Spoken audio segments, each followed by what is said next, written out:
All right, we're in album number 1, and we The are main going event. to be, for the first time, visiting our friend Morrissey as a solo artist. So in the montage, you heard, I believe I picked "Glamorous Glue," if I'm Yes. correct, and now you're going to hear a little bit of "We Hate It When Our Friends Become Successful." We hate it when our friends become successful, and if they're northern, that makes it even worse. And if we can destroy them, you bet your life we will destroy them. All right, Matt, stuff. run the numbers. All right, so Your Arsenal by Morrissey comes in at number 349 in the 1990s on Best Ever Albums, number 35 in 1992, number 1,857 of all time. It's Morrissey's fourth highest rated album on Best Ever Albums, behind 2004's... Let me try to guess. Yep. Okay, I was going to say "You Are the Quarry," probably. Yep, that's number 3. "Viva Hate," That's number 1. and "Vauxhall and I." That's number 2. Yep. So Vauxhall and I's 94, Viva Hate's 88. So we're not covering that one because that was last decade. Yep. So We did cover "Suede Head," though, which was on We did. that album. Yeah.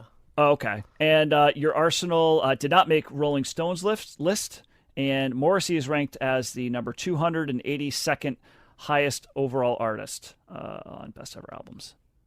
All right, so I'll try to follow. I mean, come on, Morrissey, like what genres, right? Like member of Smiths, basically British indie rock, and now lover of the classics and 50s and 60s standards singing, along with traditional R&B. So obviously glam rock, president of the New York Dolls fan club when he was young, and brought in David Bowie's Mark Ronson to be the producer of this album, his guitarist. So there you go. Nice. So a connection right there. Morrissey has 14 solo albums, many of which have just tremendous titles, I have to say, along the way, like "Ringleader of the Tormentors" and "World Peace is None of Your Business," "You Are the Quarry," "I Am Not a Dog on a Chain." So there's great stuff. And obviously there's some fantastic titles of songs on this album as well. So we're there. I mean, do we really have to go like related artists? I'll skip all that stuff because I think, if you're listening to this show, you kind of know the related artists. If you really need to know who are related artists, you could Oasis later, Pulp, right? James, who I mentioned before, Suede. Those would all be similar artists to him, influenced by obviously the Velvet Underground, New York Dolls, Roxy Music. I don't have to like look to see who it is, and followed by, it depends if we're talking a lot of emo, would be kind of stuff that came out of that, and obviously the Smiths have their own legacy as well. So if you're unfamiliar, I guess, with who Morrissey is, you can go back and listen to the Smiths reviews because they're there. But obviously he is now by himself on some of his earlier solo albums. He did have both Andy Rourke and Mike Joyce playing, which of course would be interesting because in the mid-90s he famously has a very, very, very acrimonious like royalty fight where he and Johnny Marr are on one side of it and the other members on the other side. If you ever want to laugh, you can read the judge's personality profile of all of the members of the Smiths in it. He kind of rates them by IQ, which is pretty remarkable, right, for a judge doing different stuff like that. And he saves his most harsh words for Morrissey. Morrissey spends like upwards of 40 to 45 pages in his autobiography, which, of course, is a Penguin classic as well, as part of the context that was there. I did read it all a jillion pages. It's hilarious at parts and also maddeningly dull at parts, depending on what you're reading, which is kind of like the story of Morrissey, a little bit at different times. So it's very hard to do a bio for him. I'll give the basic thumbnails here. He was born May 22nd, 1959 in a town called Davyholme, Lancashire was the area where he was from. He famously grew up in a factory town, which he really, really, really did not like. He had Irish roots and did say that he was a victim of anti-Irish sentiment in the area that he was in. And the house, his mom was a librarian, which makes a ton of sense when you know about his love of literature in many ways. And he was certainly not super close, did not really admire his father as well. He becomes obsessed with pop culture in general in his youth, so he's watching a lot of older movies. He is watching like A Taste of Honey, the film adaptation in 1961 is a big influence on him. Glam rock in the 70s, which we certainly will hear on this album, is a big deal for him. So people like David Bowie, Roxy Music, and T-Rex, which sort of play into his constant playing around with androgynous sort of themes as both a solo musician but also in the Smiths. He, as I mentioned earlier, he becomes the British head of the New York Dolls fan club, and he also loves classic British singers, most notably like Sandy Shaw and Dusty Springfield are also influences for him. He's writing hilarious letters to the editor in various favors like Melody Maker and stuff like that throughout the late 70s, and mentions often that he also is kind of like a borderline shut-in at times. It's with Morrissey, it's always hard to tell what is true and what is building the mystique of it, but I think there's a fair amount of truth for that. He's kind of living hand to mouth. He's going to lots of punk shows. He's kind of being a vocalist for certain punk bands. It's just not sticking. And then he meets Johnny Marr. They form the Smiths as a band. The rest is sort of history. They become sort of they have one of the more fascinating careers in that they become hugely popular in Britain and a complete and total cult act in the United States, only for people to like discover the Smiths like bigger in the 90s, when of course he's a solo artist. But by the time people start to discover him on a larger level, he's moving away from the albums that sounded like the Smiths and doing all of this experimentation, some of which, like this one in Vauxhall and I, were well received, and other stuff like Southpaw Grammar and Maladjusted, which were not well received. And so by about like 97, he stops recording. He moves to LA and basically takes 7 years off before doing You Are the Quarry. During that time, he also becomes a cult figure in Mexican American and Mexican culture, which is one of the more interesting side stories that's there. But he's very, very big in Mexico. It's because they say a lot of his stuff is similar to the sad songs, right, that are written about relationships and the emotive area of things, and it's just a piece of Mexican culture that kind of juxtaposes with machismo, right? And Morrissey famously loves, he has the depressive sort of androgynous bending, but he's also very obsessed at times with things like prize fighting and like rugged masculinity at times, which they think is why maybe he connects, because there's a little bit of that. So postscript leading up to this specific album is he does release the album Viva Hate, which is very well received, but it's kind of in some ways viewed as like a continuation of the Smiths, right? It sounds very similar to it. There's a lot of themes, but it goes well. Suede Head comes out, it goes number 5 on the British singles. Every Day is Like Sunday is a huge hit, and that's a top 10 hit there. The album's number 1 on the UK charts. There's just enough of the intrigue of the Smiths still around. The final track is Margaret on the Guillotine, which is about Margaret Thatcher being executed. So he's keeping sort of the same vibe there. He then puts out some singles. I think probably the most well-known one is Last of the Famous International Playboys, which were pretty big hits, but it's taking him a long time to do the follow-up to this, and just it's sort of turbulent. He finally puts out an album called Bone a Drag. It is not well regarded as an album. It does have one pretty big hit, November Spawned a Monster, which is a pretty big hit. But at around this time, he's sort of getting it from all angles, because the British gay press is not loving the fact that he, in their mind, is sort of playing with gay themes but not coming out and endorsing sort of movement stuff and not being overt about it. For the first of many times in his career, he will sort of be tagged for maybe having some nativist views, I would say. It would be like, he would say it's like very English views, but he writes like Bengali on platforms, which in platforms which can be sort of seen as anti-immigration and maybe a little bit about, you have to assimilate to British culture. He has always sort of fought back on that and said that he just likes being British, but interestingly, he lived in LA for a long time and stuff, so go figure along the way. But he's also performing with like Michael Stipe at times. He is, joining David Bowie for different stuff. And so this was sort of like an album it wasn't looked at as a make or break, but it was definitely like, let's see what he does here, because, a lot of people have described this as the black phase in his like career, especially with the British press, who he's like feuding with all the time. And he was kind of like a critical darling with the press for a long time. And this is where he feels like they're kind of turning on him, and they're like, well, we're just putting, the light on you at this point. So a lot of like this album is about sort of those themes.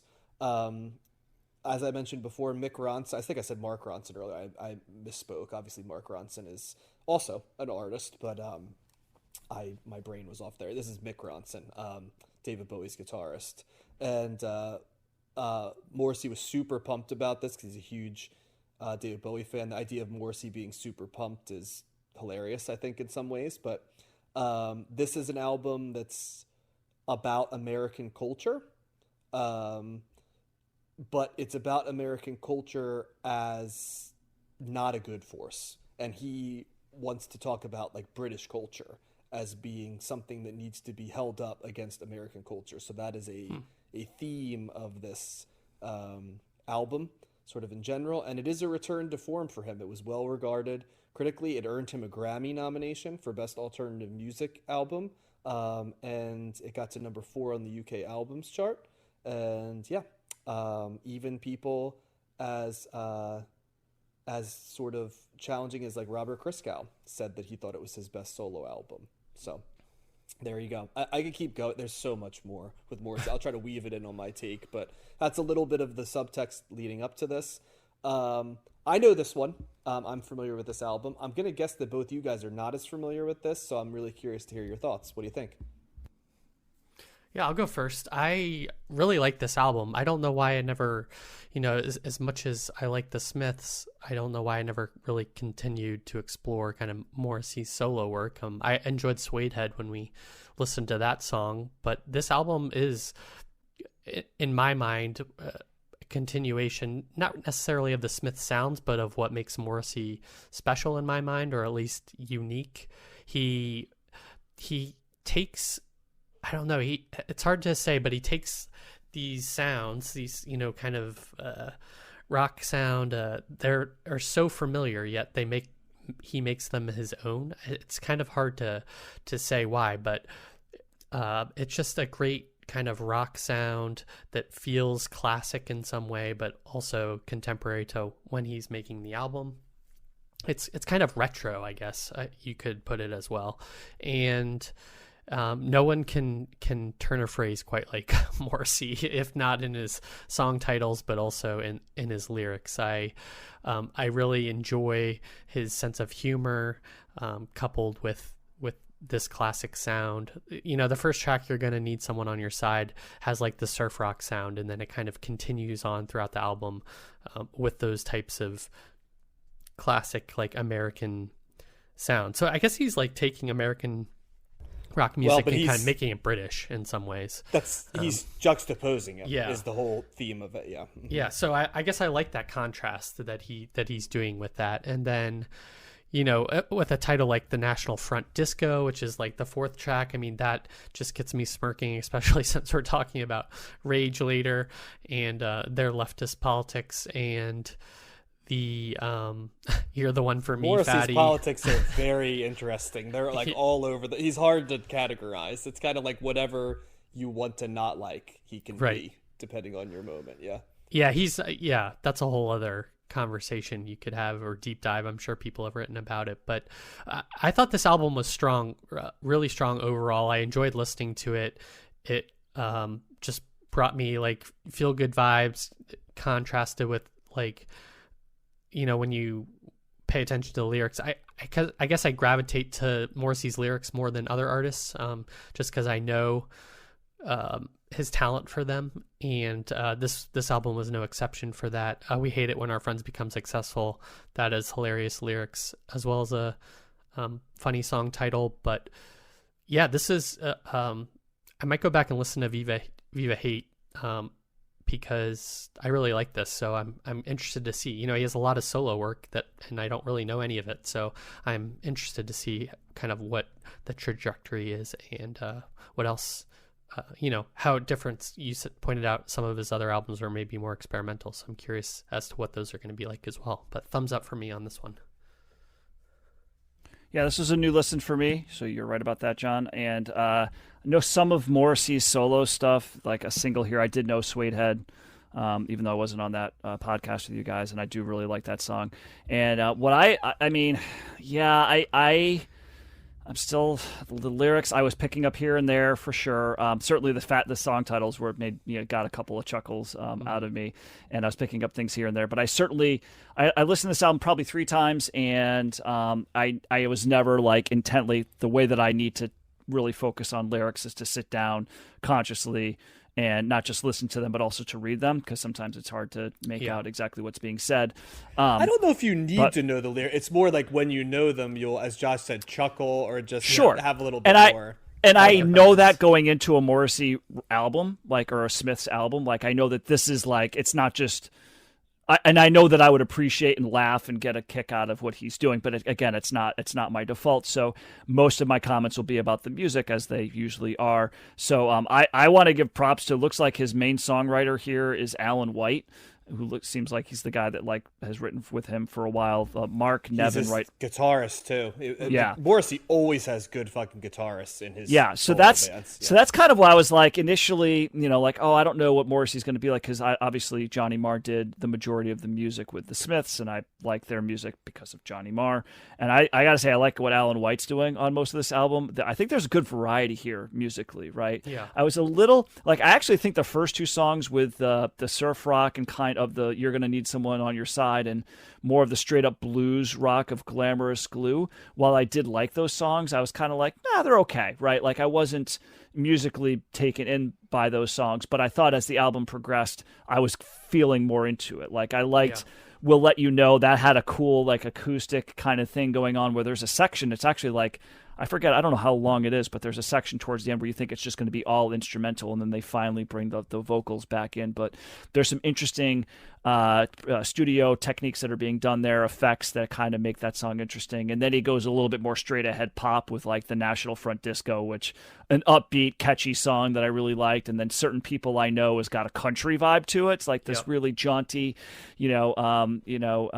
it's not slide guitar or anything like that, but just the way the guitar is being played, those notes are being plucked. It's a very, it's like a country song.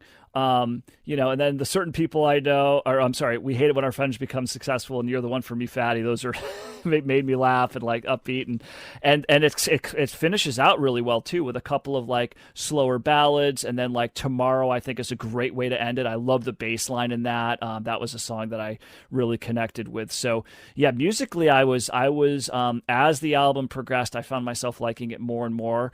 And and I still like Morrissey's voice, even if I'm not always picking out the lyrics and the messages or whatever he's saying.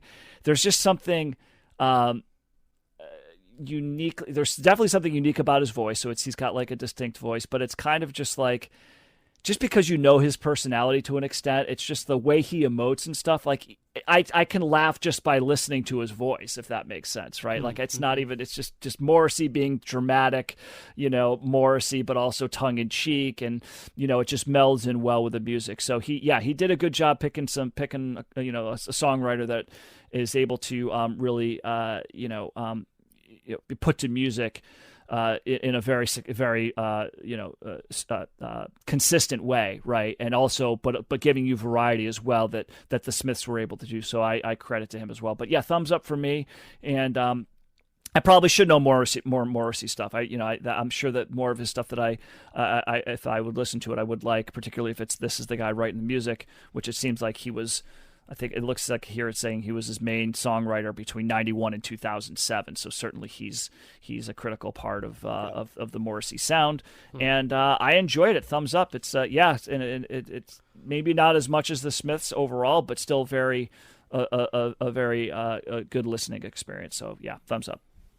Yeah, I find Morrissey, the solo artist, to be a really interesting artist, and I think it's, in some ways, I think people that love the Smiths sometimes don't listen to Morrissey, which is such an interesting thing, but I think it's because they just assume they won't like what he's doing, or he'd go so far in a different direction. And I think the first thing you notice, I would say my entry into Morrissey's solo stuff, when I was in high school, I listened to a lot of the Smiths, but there's a lot going around, so I wasn't necessarily kicking around with his solo stuff. I knew, like, The More You Ignore Me, The Closer I Get. And yeah, that's a good one. The big songs from the 90s, right? Yep. But I didn't know it I didn't know anything besides, like, that. Every day is like Sunday and the stuff you'd come across like that. And it wasn't really until, it's funny because I can remember listening to it, guys, right around before I went to graduate school with you guys, the You Are the Quarry album, which I mean, if there's ever a Morrissey album you want to listen to the lyrics of, Matt, that's the one when we cover that. You should listen to, because he's in prime form in that one, lyrically and musically.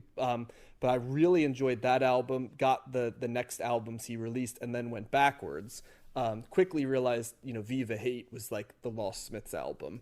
Found stuff on Bone of Drag I liked, and then came across this one, and I can still remember having the reaction then that I had now, which is like, wow, what a really great glam rock album this is, because it's that glam guitar that I love so much in classic Bowie, which for obvious reasons it is, or T-Rex, or Sweet, like all those glam bands I really enjoy. It's sort of like an effortless, pleasant listen. And then you wouldn't think that Morrissey's crooning would work so well with it, but his voice is surprisingly has dexterity in terms of weaving in, and it can kind of take on what it needs to take on at times, which I think is something that people miss about Morrissey as a vocalist sometimes, and that he's got more range of doing different things than you'd think. And there's a variety on his solo albums that really stands out. And this one is definitely a hard rockin' album. I think it's a really good guitar album. Yeah. And one thing about Morrissey, going all the way to like Johnny Marr, but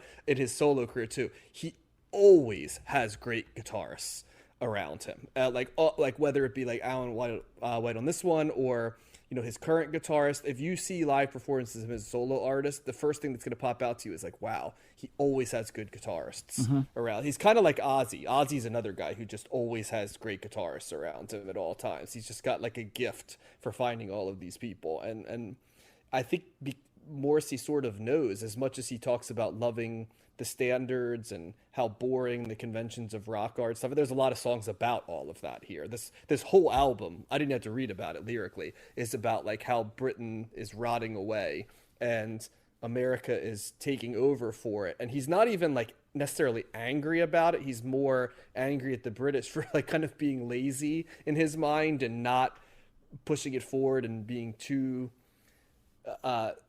apt to not hold on to what made them quintessentially British, right? Which, like I said, when you read how things play out for him, it's kind of all in plain sight a little bit. He's talking about it as early as this, right? So, but yeah, I really enjoy this album. I think for those that may not know Morrissey's solo career, this is a really good place to start, because I think it will surprise you, and I think it's going to have familiar sounds. And I think if you're one of those people who are like, oh, I don't really want to hear like a bunch of like mopey, over the top songs, I think you'll be pleasantly surprised by the fact that there's not a lot of that on this album. It's very up tempo, and once again has a nostalgia, because he always does, and also is a throwback to glam, but fits in its own way too in 1992, interestingly enough. But it just, in 1992, Morrissey was such an interesting figure because he was still reasonably young at this point, but he just did not seem to belong to anything in American pop culture. Britain, obviously, it was a much different thing, because he's slightly ahead of, Britpop, which is very much about trying to re-British music. And then you've got all of these things in Britain, the club culture, you've got that baggy movement we were talking about earlier and stuff. And then in some ways the Smiths were predecessors of that, but also it's like they gave over their legacy a little bit, and now Morrissey is just sort of like a figure, right? So I always find him interesting because like he'll pop up and most people know who he is, but like he doesn't belong to one exact thing at the same time. Like he's important in the 80s, but he doesn't belong to the 80s. He's nostalgic, but he doesn't belong to the 50s and 60s. He kind of always fits, but doesn't fit at the same time. So, yeah, I'd say thumbs up on this one. I really enjoyed this album. Yeah, he was 33 when this came out. Roughly, which is not old, Mm-hmm. you know, in the grand scheme of things. Yeah. I guess it was for REM when they did Automatic for the People, but not for Morrissey. So yeah. I mean, he's pretty much, I mean, that album came out in 92 too, right? And they were 31. So relatively. It's about the same. A couple years old. Yeah, he was born in 59. Yeah. Was do you know if his like popularity was on the same level as a solo artist as he was as the Smiths were popular in Britain? Do you think that like carried over, or? He was still pretty. I mean, like I said, he was churning out top 10 hits. Yeah. So and the Smiths were churning out top 10 hits, and you know two of his three first solo albums went to number 1. I'm pretty sure Vauxhall and I was also a pretty big hit in Britain. Let me take a peek real quick because I have it up right now. It was The More You Ignore Me, The Closer I Get was the biggest charting song in America for him. And it got to number 8 on the UK singles chart. It was also the first Morrissey solo album to hit the top 20 in America. It was still big in Britain. It hit number 1 in Britain on the charts. So he's still, you know, from Viva Hate to Vauxhall and I, which was 94, his albums were routinely debuting at number 1. Whereas on the US, for example, it hit 18. And the Smiths and Morrissey, by the way, in their time were always bigger in Britain than anywhere else. Really, he was a slow grower everywhere else, which is why, you know, he's pretty well known in America now, but that's a more recent thing, you know, and obviously is the Mexican following, like an Asian following, and I just think music sort of bent a little bit to where he was from, you know, like you can't help but look at emo and not think, well, you know, a lot of these guys are cribbing notes while being less interesting, right, than what Morrissey was doing. Sure.